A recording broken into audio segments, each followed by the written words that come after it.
Yeah, thank you for answering so many questions there. Okay, well, the place I wanted to get to now was, all right, you're 17, you're 18 years old, you're starting to think, you know what, I think I might need to leave this good country of Hungary here. Well, not really. No? That's not the way it was. Okay. I thought about it several times, but I just couldn't see me leaving Hungary.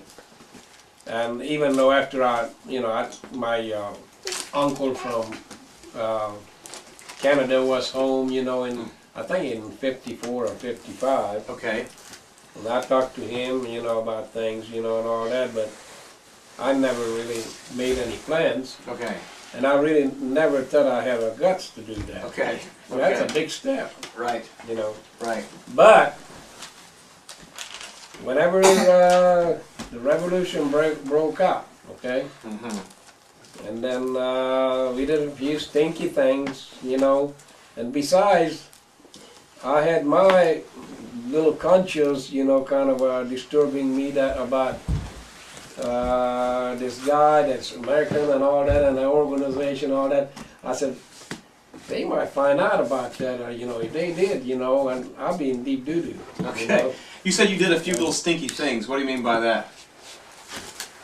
Well, see, this guy I'm talking about, after me and he met, there was a lot of times I steal food from my grandma to take it out there to him in the countryside where he was hiding. Okay. He was hiding, not just in our wine cellar there, but out in the countryside there, one of our properties there. Okay. And had one of those teepee things, Okay. And weird stack wheat or corn stalks or something. Well, it just for if you got a rain coming, and then you jump an actual in real there. teepee. Yeah. Okay. All right. And or during lunchtime, when it's time to eat, you get in there, or when it gets cold or whatever, you can sleep in there. It was pretty good size, and it wasn't all straws. Right. But it was a dry place. Okay. But anyway, he had a kind of hiding place in there. Okay. Okay.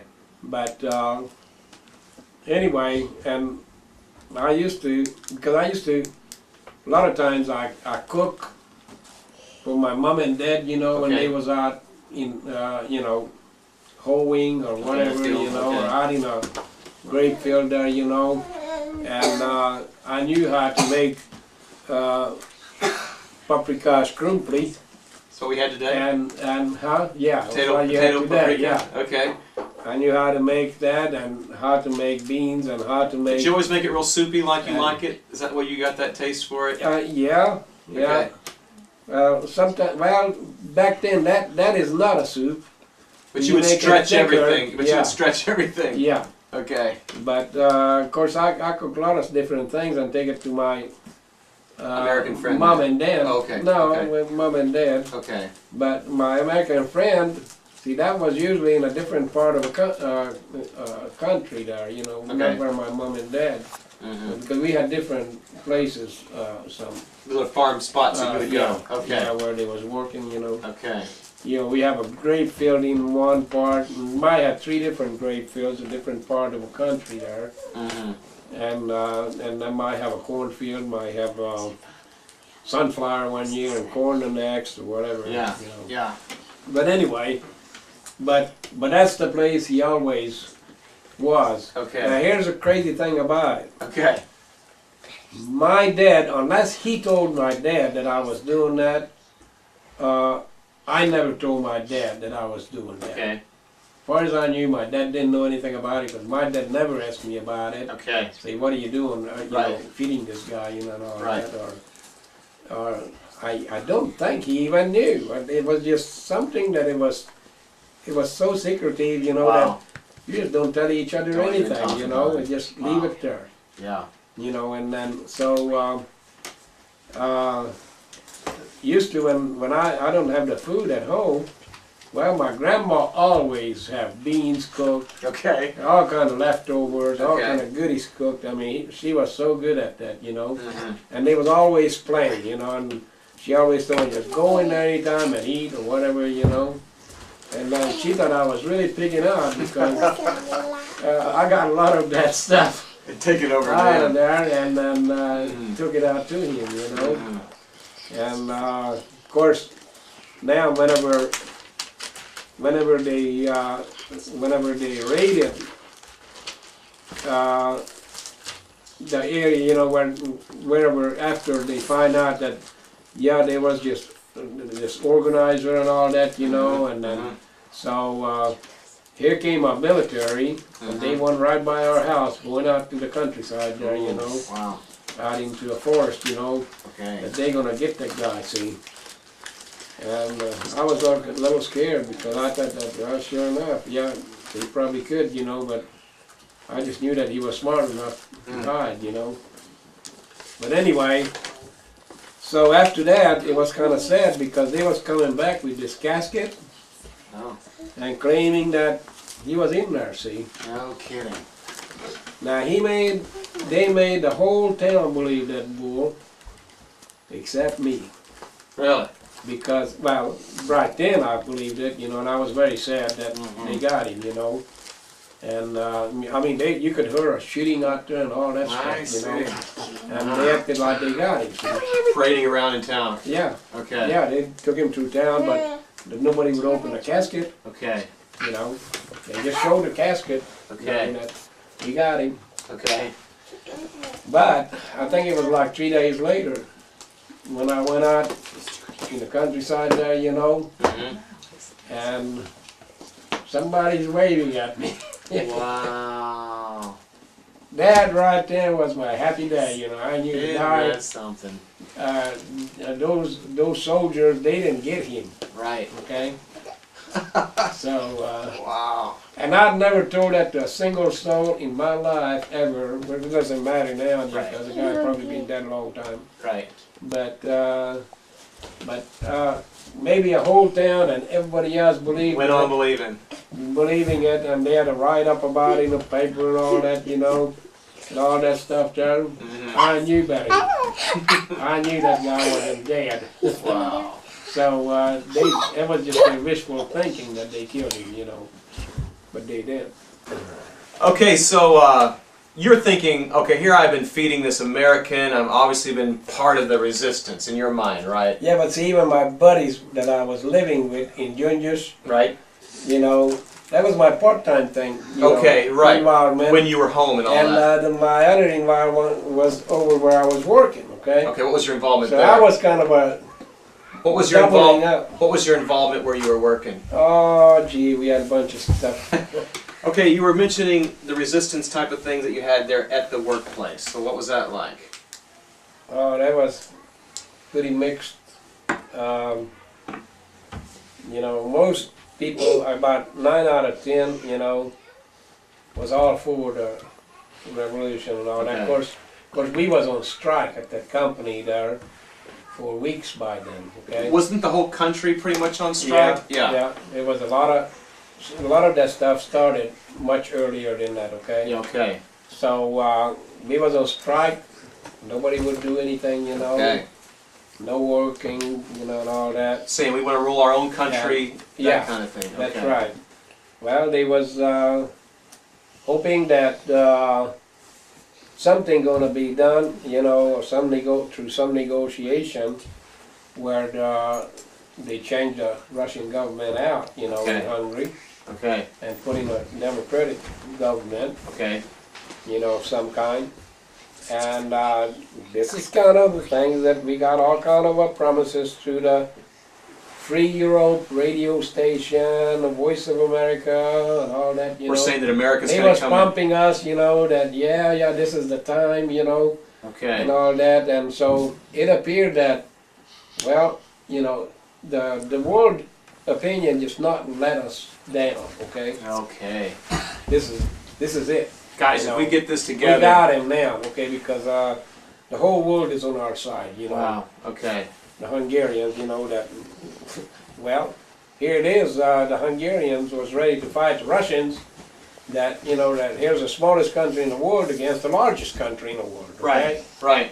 And basically, for 4 days, we won. Okay, so during this time, then, it was sort of safe to be resisting Russia because basically everybody, Yes, yeah, everybody was resisting it was just Russia. a feeling was in the air there that well, this is it. This is going to happen now. Right. Finally, Yeah. you know. I mean, the whole seemed like a whole world is on our side. You know, so this is the time to do it. You Right. know? Right. And so that's why the boys in Budapest, you know, all the college boys and everybody, you know, young men, get out to Budapest area, and they was marching, Okay. you know, to demand that, you know, that the Russian government get out of Hungary, Okay. you know, and all that. Out of our parliament and all that. And, yeah, and of course that didn't work because they start shooting at him, you know. But for And 4 then, of days, course- it was looking like that's going to happen? No, the 4 days didn't happen yet. Okay, okay. This is before anything Before that, happened, okay. see. And then, of course, once they shot into the crowd there, shot a bunch of these boys over there, you know, and that's when the whole country, they was ready, okay? Okay, Everybody was ready, so okay. that was it. And then, of course, after that came the Russian tanks and the Molotov cocktails and all that. And but finally, it appeared that after that some of that fight there, that Russians seemed like they got out. Okay, it was really quiet and everything. So hey, That was we easy. did it. Yeah. Okay? We did it. Until when one day I was on the weekend, I was at home in Ginger Sparta, and then when I went to Ginger Stars here where I was working, Right. anyway, when I was at home there, I could see all those stinking tanks from the west. Wow. I mean, from the over the hill there, you know, on the side, there was a creek there, you know, coming down through there, and they were Towards just Budapest. parking there. Okay. Yeah, well, they was going to Budapest. Yeah. Right. Okay. And anyway, I remember my grandpa going out there and talk to some of them, you know, when they got out of the tanks, you know, when they parked the tanks there, you know, and ask them, well, What's going on? what's going on? Where y'all Okay. going? And they say, well, we going to the seashore there. There's Americans here, you know. Said, hey guys, there is no seashore here anywhere near to Hungary. Right. You don't know where you are, you know. Uh-huh. You are fighting a people here, you know. He was telling it in Russian language. Okay. You know. Of course, they didn't believe it, you know, because they had to believe whatever their government was telling them, you know. So Right. Right. they was in there. They said to fight Americans. That's what their orders was. Interesting. So that's interesting. So your grandfather is going out speaking to these guys while they're kind of on break. I'm telling the soldiers, the Russian soldiers Yeah. in Russian language, because he was So well, fluent in it's right. speaking Russian. Right. All those years He in was in Siberia. Russia for 17 years as a prisoner of war. Right. So do you think that they believed that? Did the soldiers believe that, or were they just lying to No, him? I don't think they believed it. They were just lying to him. Okay. They just followed orders, you know. They knew they were going to Budapest to take over Budapest. Yeah, Yeah. well, wherever the Americans are, Yeah. Yeah. they was in there to fight the Americans. That's what Also, they the thought. Russians were saying were paranoid that Americans were going to come in to help liberate. Oh yeah, Yeah. no doubt about it.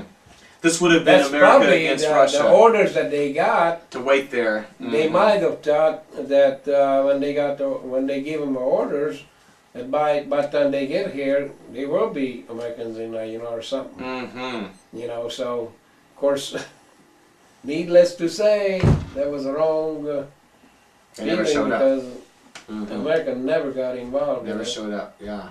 So the UN was doing nothing.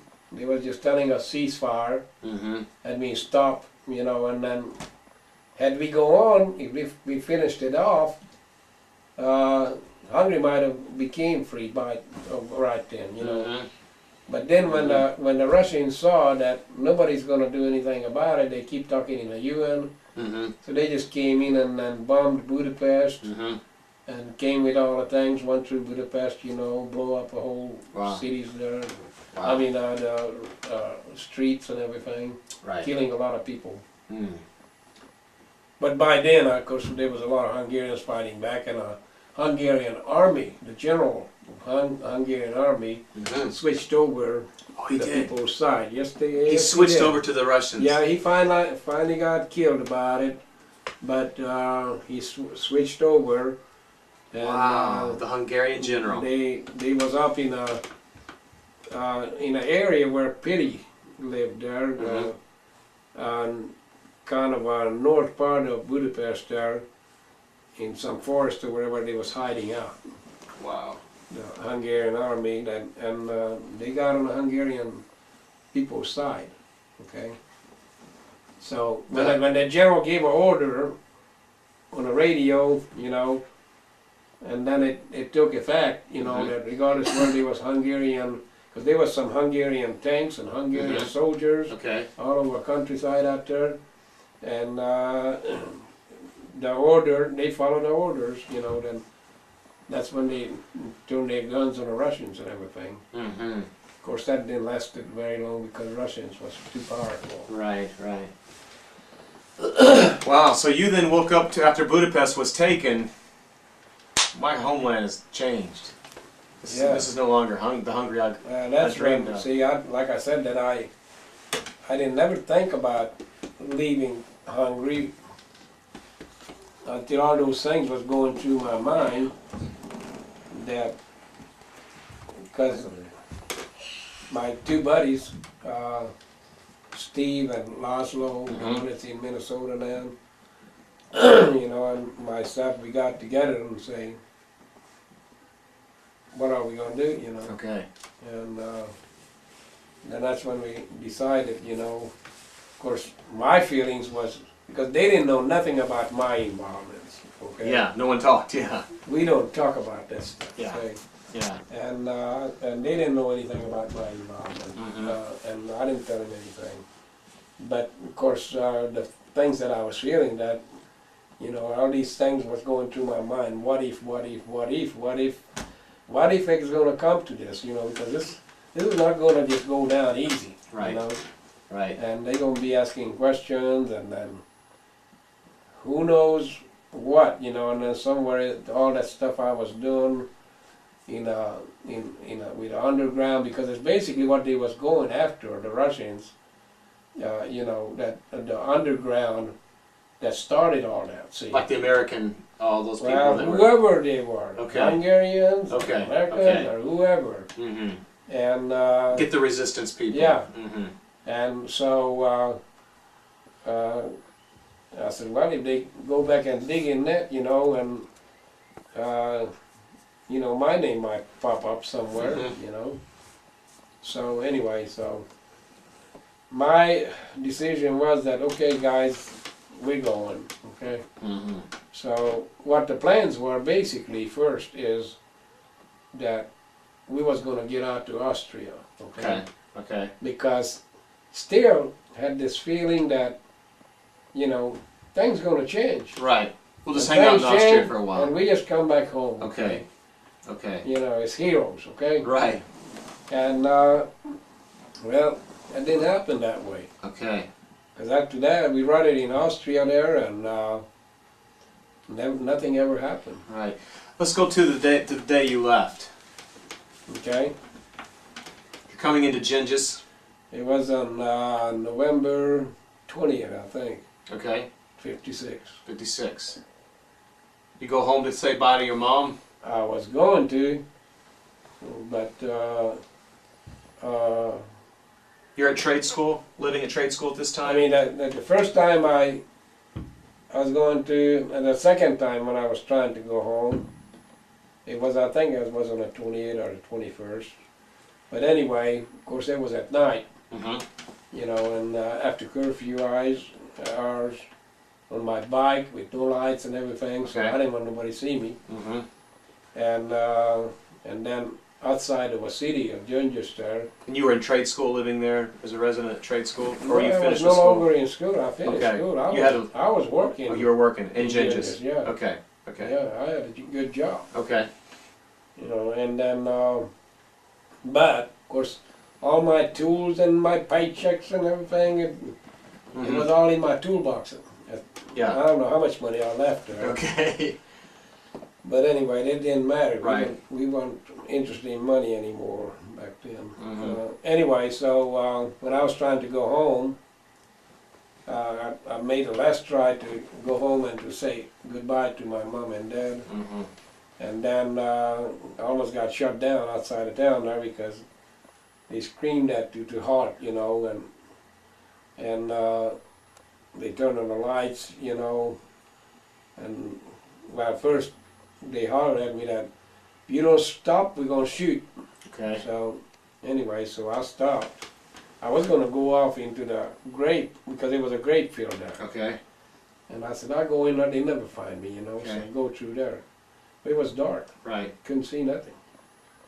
So, but then they hollered again, stop, or we gonna shoot. And after that, and then they turned the lights on, you know, and I said, oops, that's it, you know. Yeah. So they got me over there, and that soldier was very nice. He said, you know, I could have shot you about 3-4 times. I didn't have to warn you about anything. What are you doing out here? Past curfew. After past curfew hours, you know? And he said, nobody can pass this point here, you know, after curfew hours, you know. And I said, well, I was going to go home. Well, my mom and dad lives in the next town over there, you know. I didn't tell him why I was going to go home, but, Sure. you know, that I was going to go home to my mom and dad, you know. And I wasn't going to do nothing wrong. I said, well, you're not going tonight. You're going back. And I'll tell you what, if you turn around or somehow you're trying to go around us, you're going to be dead. Okay. Because we have strict orders to shoot. We don't even have to holler at you. We can just shoot and move. So anyway, so it was pretty convincing, so I gave it up. Went back to my apartment over there, you know. Okay. So, and of course that night, well, this was about 11:30 or 12 o'clock at night. So that night about 2:30 or 3 o'clock in the morning, I think, when we finally decided that let's get the heck out of here. And this would have been you and... Me and Steve and Laszlo in Minnesota. He was in Minnesota now. Okay. And What's their last names? Laszlo's name is Fichor. Okay. Ficsor. And Steve's name is it's Istvan. Steve is Istvan in Hungarian. Lacik, Laczk. No, Laczzik. I think. Okay. Okay. His last name. Okay. So then, what'd y'all do? You got on a bunch of bicycles. How'd you get to Budapest? What happened? I don't know if I want to tell that. You've told me before. I just gonna keep that out of it. No, it's 50 years ago. You got to get out of the country somehow. It's okay. That was not a nice thing to do, and those poor guys, they're still looking for their truck. So it was a vegetable wagon. Was that right? Yeah. Okay. And on that, we got to the... Was it full of vegetables or was it empty at this time? Oh, it was loaded up, ready to go to the Market. Okay. market. Yeah, and then anyway, so see on that they just look in the back of it, you know, and Right. say, well, he's It's going legit. to the market Yeah. and let you go through all the checkpoints. Okay. You know, you go in over there to sell the goods, you know. Right. Right. So that took us through to Budapest, and then from there we got... Who drove the buggy and who was in the back? Well, there was nobody in the back. Okay, y'all were all just Yeah. sitting up there like you're driving into Yeah. Budapest to sell your vegetables. Yeah. Okay. Anyway, so... So then once you get into and then Budapest... from there, once we got in Budapest, and well, first I went by my... my grandma's friend on my mother's side there, my grandma. They used this old fella always come out there vacationing with his kids out there in the Okay. Rangers, but you know, Okay. from a big city, you know. Okay, right. So anyway, we thought that we're gonna go by him over there and then ask him some advice, you know, how Okay. to do this. Yeah, okay. And he was a pretty smart guy. Besides, he lives in Budapest, you know, and he Mhm. could tell us how to handle all that. Mm-hmm. So we went by his house there, and then, of course, he instructed us and give us advice and all that, and then tell us good luck and have a good life, you know. And so we went on. And, Plans to get to Austria at this time. He told us how we can get on a train over there, you know, Mm-hmm. and well, in Hungary I think there's 3 trains stations that east, west, and south, Okay. you know, and we had to go to the west Okay. station, and he told us how to get there and all that. And then when we got there, and then we just got on a train, but now we weren't going to go to Austria. We heard that there's a lot of them going out through Yugoslavia. Okay. So we was going to Through Yugoslavia. kind of a detour, yeah, through Okay. Yugoslavia, going some kind of southwest. It's too obvious just to go straight to Austria. Yeah, too many Okay. people was going, Yeah. so, and that was a mistake. Okay. Because we got down there about 2/3 of the way, and now here comes a bunch of boys coming back from there, you know, that Got turned around. you don't go there because Tito was turning all Hungarians over to the Russians. Wow. See, Tito was in power at that time. Of You ever heard of Yugoslavia. Tito? Vaguely.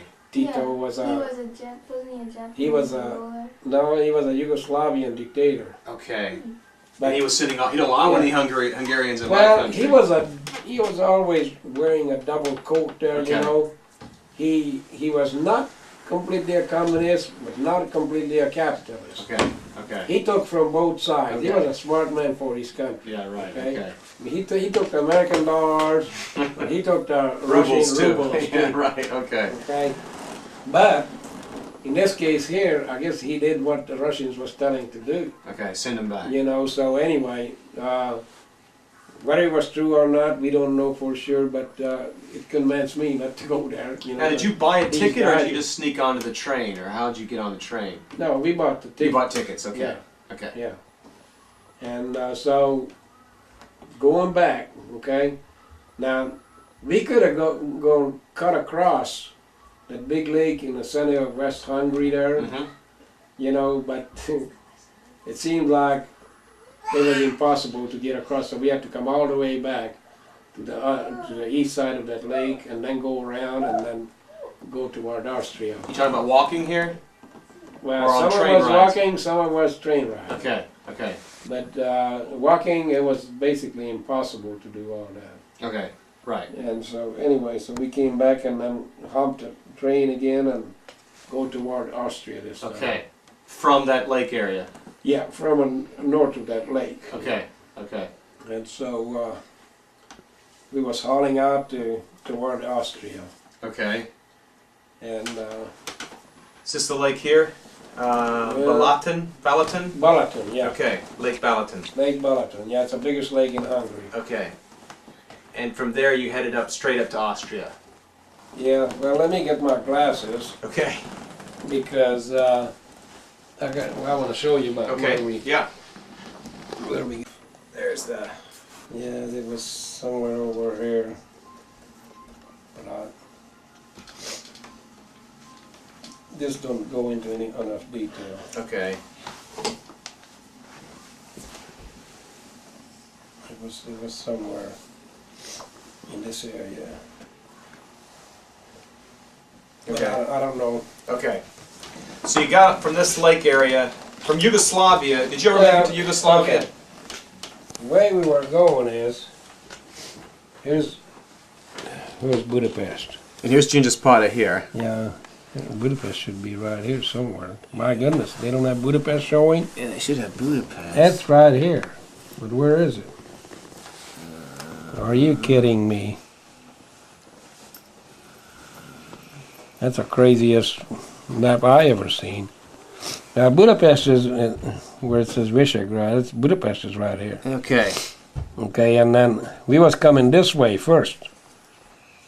This is Yugoslavia. Oh, down you here. see. Okay. Okay. And then from here, we was about right here, and then go back. Of course, we couldn't get across the lake, so we had to go back over here Okay. and then go out that way. That's it. Okay. Okay. Yeah. And then from there, you're heading up to Now Austria. my nose is running. And all kind of technical difficulties. Come on over here, son.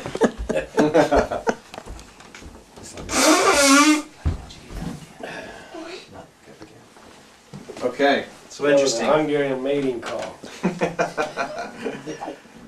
Okay. So then, you're now on this train to Austria. That's Okay, right. guys. Let's just do it right and go to Austria. Yeah. Sounds easy. Okay. And of course, a lot of people had exactly the same idea. So Other young men with you there on the train? And, that train was loaded. okay. I mean, loaded up. A lot of buzz talking. It was just terrible. A lot of people on that train. Oh, it was like packed in, overly packed. It was overpacked. I see. Okay. Everyone leaving the country type of thing. Yeah. And then just before we got to Austrian border there, it even got worse. And when I got off once, for some reason I got off, when I was going to get back up there, but it was packed up there, so I couldn't get up into the train. Mm. I was staying on those steps, Right. you know, and it's got this bar, Just hanging on. you know, just hanging on to that bar there, you know. Probably more comfortable than being inside there with all those people. Yeah. Now my two buddies was though up in the train, Okay. but I couldn't get back up there, so anyway, and of course this is at night. Yeah, okay. At night, that if you hold your finger out the front of your nose like this, and you can't see your finger. Okay. You can Wow. see the end of your nose, it's so dark. Okay. And when a train was moving toward Austria, and of course we was close to the border there somewhere, and just everything just broke loose. Mm. That they was panicking on a train, everybody was trying to get off, and was hearing that, you know, that there is some border guards or ABH guys or whatever they call them there, you know. It's like the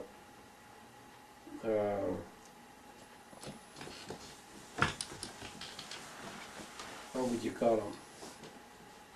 Inspectors, the CIA, the... Well, not the Russians. Right, this is a Russian That's version of it. Yeah, CIA. the KGB. I think the CIA didn't care what happened Yeah. to us. KGB. Yeah, like a KGB, but they were the border Okay. patrol people. Okay. But anyway, and we heard that they asking everybody for identifications, Right. questioning where they going, all that Right, stuff. yeah. Well, everybody knew where everybody was going. Right. You know, there was no secret about that, so I guess they was arresting people. Okay. So anyway, and everybody was just like crazy, jumping off of the trains there, Wow. you know, Okay. one after another, and I was trying to hang on to that stupid bar there. Uh-huh. Finally, I was with one hand, with one foot on a step, I see. and the train is flying, you know, and then people just pushing me, and I said, well, this is it. I can't hold it anymore, and I just got knocked off. Okay. So I just rolled down a bank, hillside there, you know. Okay. I had no idea where I was or Your what buddies it are was. in the train. That's what I thought. Okay. Yeah. I mean, that's the last time I knew that they had to be in a train unless they got off with these other guys that Right. was jumping off. Right. So that's where I lost them. Yeah. Okay. I didn't never see them guys until, and it was so crazy that it was, when we was going for breakfast in New Jersey. Okay. Okay. I go in there, and there's those two idiot friends of mine there sitting at the table eating breakfast when I was bringing my tray out there to sit down somewhere. You know, it was in an army camp. Camp Okay. Kilmer, New Jersey. You know. Wow. And so anyway, so they got there days before that. Okay. You know, long before I got there. Okay. And they was already had been placed. One of them was going to Chicago, other one was going to Minnesota, Central Okay. Minnesota. Hmm. So here I was going to have to find a job or find a place to go. Okay. All right. So you've fallen off the train now, and you've fallen down this thing. So now what? Oh, well, then trying to figure out which way the Austrian border is. And what are you there? I with had all- no idea. Are you there with a mound of guys? It was Is so dark. Well, there was people everywhere. You can hear people hollering everywhere, Okay. but you don't know where they are, or where they going, or which way is west, which way is east. Yeah, right, You know, how do right. you know? Right.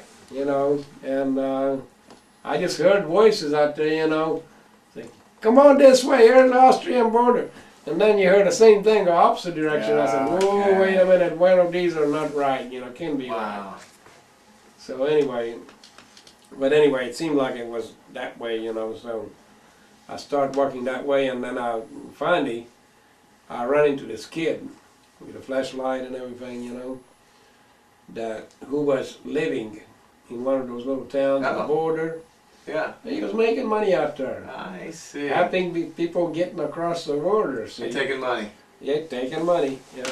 Huh. So I took everything I had, money out in my pocket, my watch, a lot of personal belongings that I had Uh-huh. on that I brought with me so I'll have it, you know.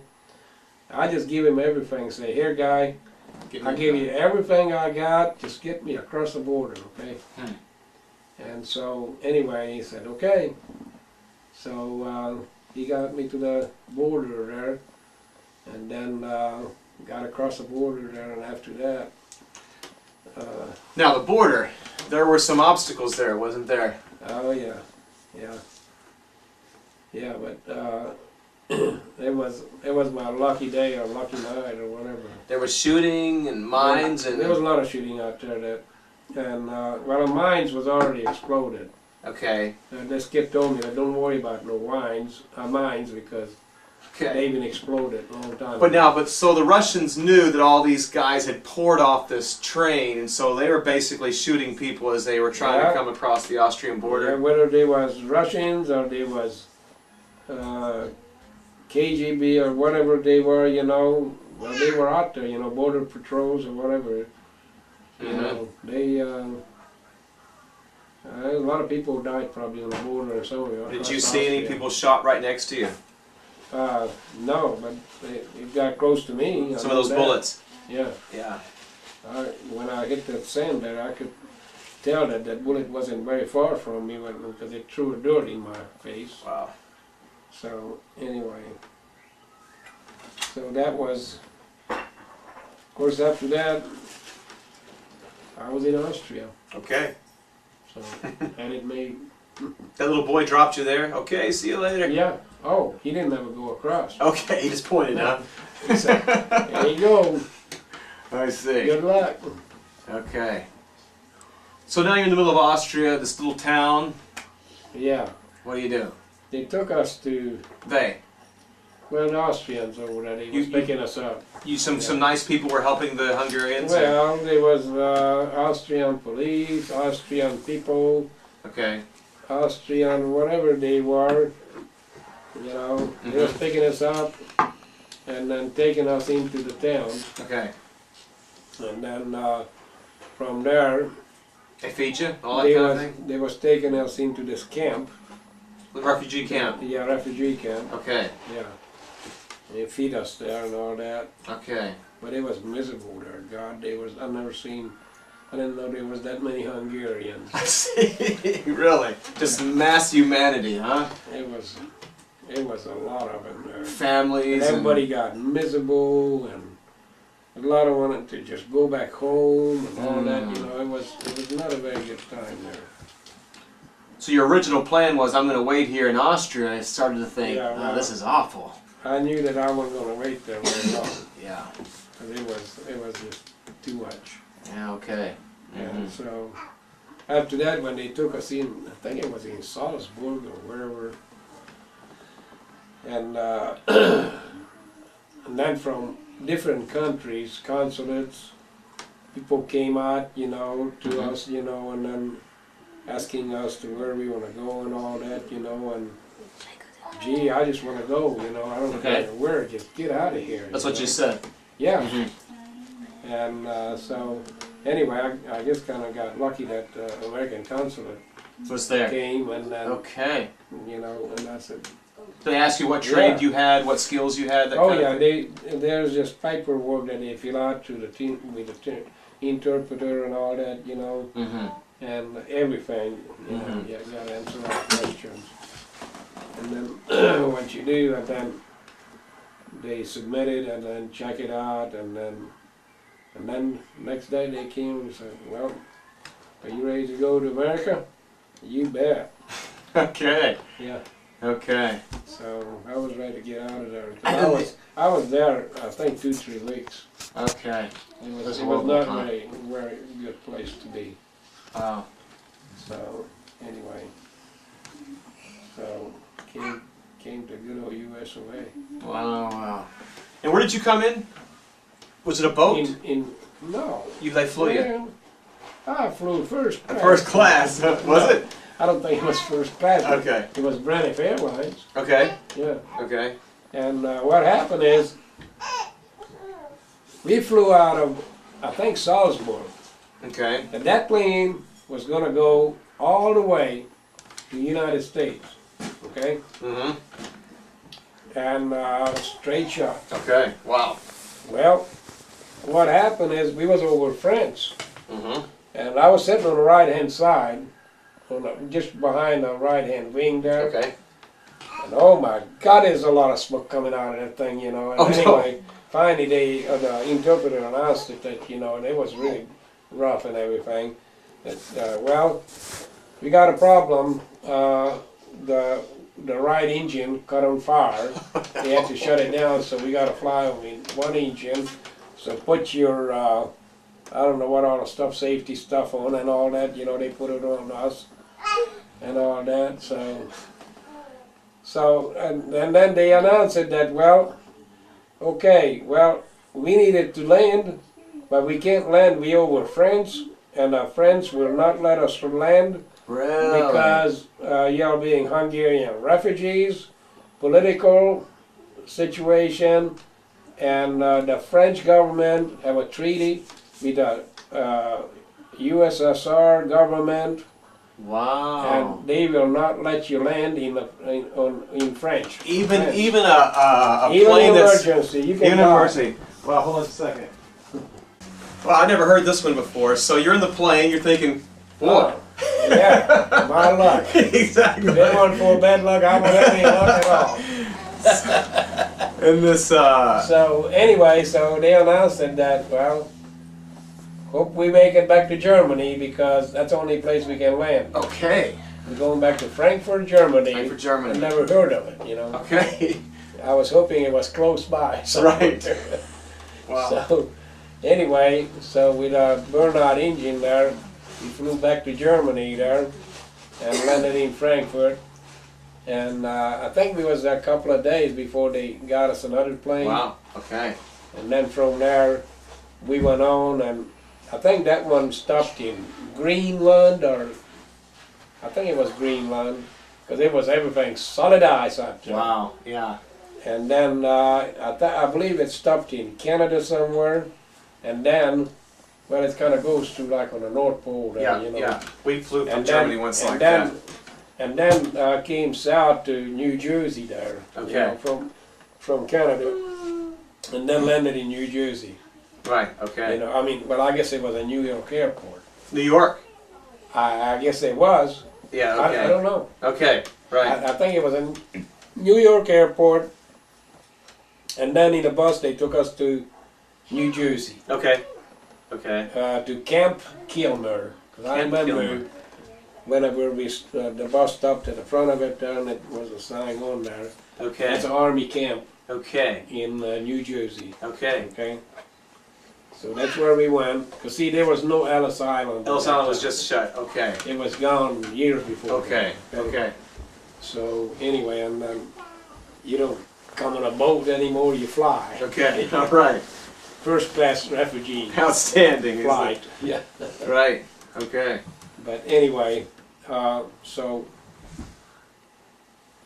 well, there, and then of course they took us in there to the dentist and a doctor. Wow. They check us all out, health-wise, you know, make sure everything okay, and the dentist checking us out. So once you got to America, you were given the red carpet. Oh yeah, Yeah. yeah. Mm-hmm. They couldn't help in Hungary because of whatever reasons, but when you were here, No, when I was here, they wanted to make sure that I don't come in here with some kind of a disease Oh, I or see. whatever. Okay. Okay. So they checked medically. They checked everything out, Okay. even my teeth. And I had rotten teeth, Okay. but they said that you need to take care of that as soon as you get settled somewhere. You know. Okay. I said, sure, don't worry about it. Yeah. But anyway, so that's when I think the first morning when we finally, you know, after all the checkout and everything, and then we was in that army camp, Mm-hmm. and then he said, well, let's go eat some breakfast. And man, I've never seen anything so fancy in my life. This Really? cafeteria style, Okay, you know, army yeah. camp, you know. Yeah, sure. Yeah. The Mm-hmm. soldiers lining up there, you know, with their trays and all that, just get in line. Wow, that's for me. All that is for me. Just get whatever you want. I said, you gotta be kidding. That Wow. was too much. Yeah. So got through there and got a bunch of goodies, you know, in my tray there and everything. And then I can go out there looking for a table to sit down at, and there's my idiot buddies over there sitting I at the table, see. Wow. talking to each other, you know. So anyway, so that's when we talked, and they was telling me that they already been placed and all that, you know. So after that, then I had to, well, I couldn't go with them because they had to go with these other people that was, Mm-hmm. they was about to Sponsoring them. ship out, you Okay. know. Okay. One of them go to Minnesota, and one go to Chicago. Okay. And me, I ain't going anywhere yet, Okay. you know, and then they was looking for a job for me in New York City. Okay. So well, first, they give us a tour of New York City. Wow. Yeah. So we went out, look at the Statue of Liberty. I've been up there in that lady's eyes and the Yeah. crown and all Yeah. that. Okay. You know, a Statue of Liberty, the UN building, you know, where Mhm. they got this crazy sand clock or whatever it is in there. You know, you ever been there? No. You never. It's interesting.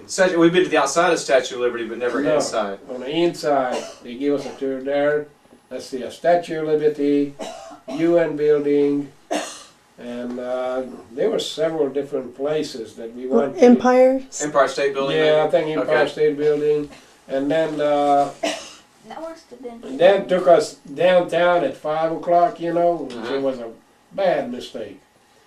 You know, that's when everybody's getting off from work. You know, Mm-hmm. we walking out on a sidewalk there. You know, to look at stores, and they have all these interesting things in these windows, in the store windows. You know, and all that. You know. Mm-hmm. Wishing you could have some of it, you know, and all that. And then all of a sudden, you know, after 5 o'clock, when here comes a stampede Oh. of people pouring out of buildings, Right. okay?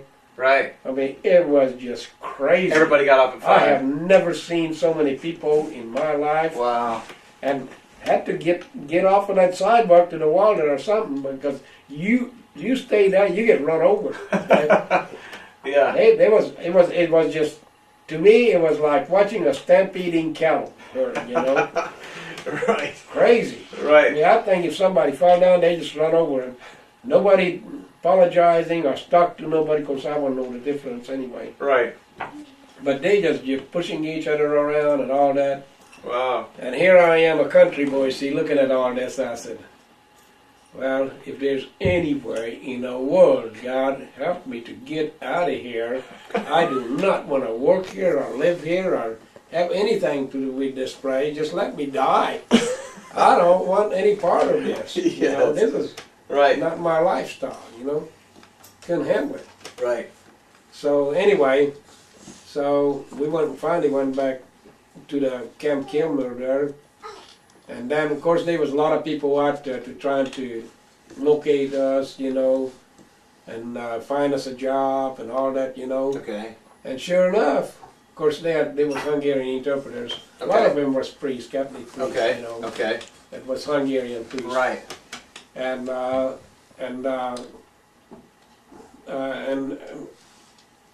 one of them, they find me a job. Okay.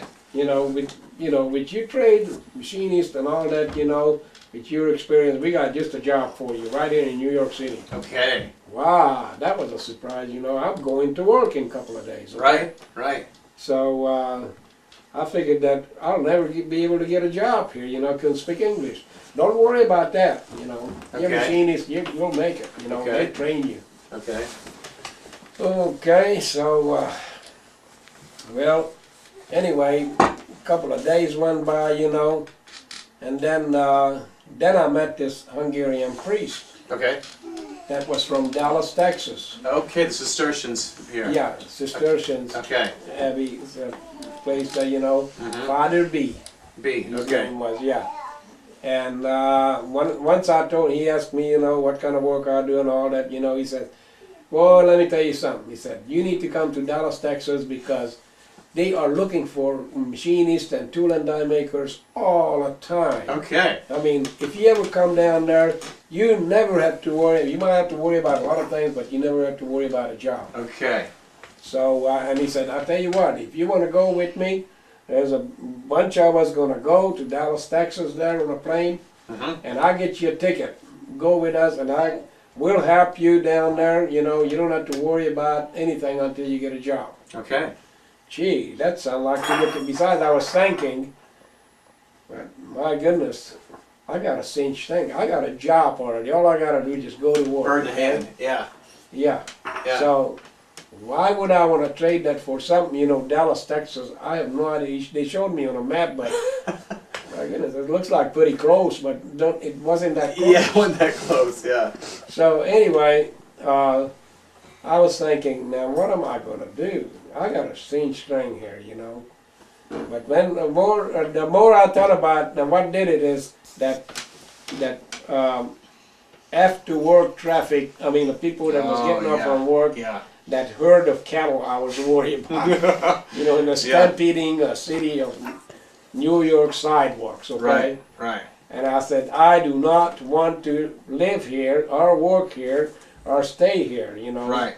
Right. And so that's what changed my mind. I said, okay. I said, Father B, get me a ticket. I'm going with you, okay, if I can, okay? Right. He said, good. He said, you never regret it, he says.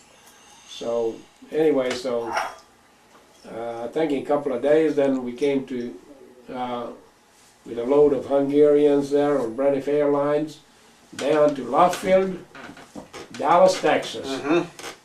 And boy, did we have a welcome down there. This I made the couldn't Dallas believe it. Morning News, right? This made. Oh, this made everything. I mean, they had cameras, all the kind of stuff at the news media, and flashing of cameras, you know, and everything. Mhm. Mhm. We had a hero's welcome there, Wow. okay? Wow. And Hungarian refugees, you know, and then, so anyway, and after that, those priests, they took us down there on Swiss Avenue there, and they got us no.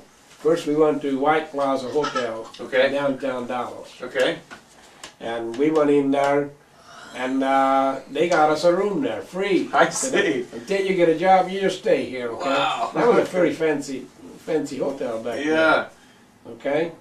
And they show us a room, and that's where I met one of my Hungarian friends that is still my friend today. Was a roommate there at the. Bela. Okay. Yeah, and they put him in there as roommate with me in the same room. Okay. And anyway, and then we went out down in a lounge there, you know, and then sit at the bar there, and then the first Coca-Cola I had in my life, I see. this guy was sitting next to me, he bought me a Coca-Cola. Okay. And I'd never tasted Coca-Cola. I had Wow. no idea what it's like. And then I think what he did is he paid with $1 bill or something, and when he got the change back, he gave it to me. I see. Well, I was looking at it, you know, there was a 50-cent piece and well, I don't know what they Right. are, you know, but there's several different shape of coins. Okay, so what it was later on, what I knew, it might still be in a jury box. Huh. That it was a 50-cent piece, it was a dime and a nickel and a quarter. Wow. You know, change Okay. back from the Coca-Cola, because probably for 15 cents you get. And that was your Coca-Cola. first American money. It was my first American money in my hand, and the first Coca-Cola. Wow. And I tasted it first. Yucky. Why would All these anybody- bubbles and all. I heard a lot about Coca-Cola, but I thought it would be a yummy stuff, but this don't taste that good to me. So Yeah. anyway, but then the more I sipped on it, the better it tasted, Okay. you know. Okay. So nevertheless, later on I got hooked on Coca-Cola. Right. Okay. I'm not kidding. I drink like 3, 4, 6 packs a day. So anyway, so that was the first American money I had in my hand. Wow. That guy just gave it to me when he got the change back. Interesting. And after that, I think we was in that hotel for about 3 days because Otis Engineering sent out some guys from there. There was a Czechoslovakian guy who was a general manager at Otis Engineering. Okay. Well, actually, his mom and dad was full-blooded Czechoslovakians, okay?